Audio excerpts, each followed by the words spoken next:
Hi and welcome back to Stuff About Tutorials. In today's video, we are going to talk about on how to add your story into your story highlights.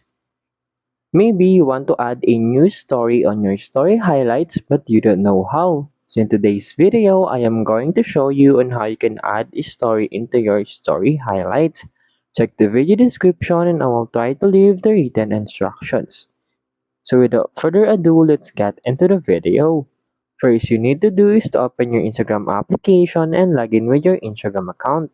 And then once you open it, you'll be directed into this Instagram homepage.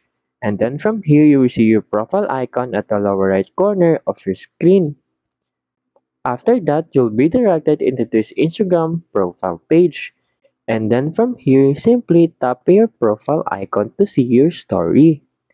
And then in here, to add this to your story, simply tap on this highlight button. And then in here, select the highlights.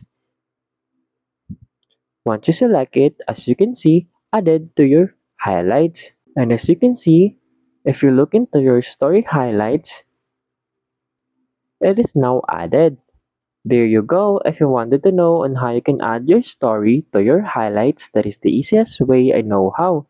If you know another way on how you can add your Instagram story to your Instagram highlights, leave a comment below. Also, be sure to subscribe for more videos.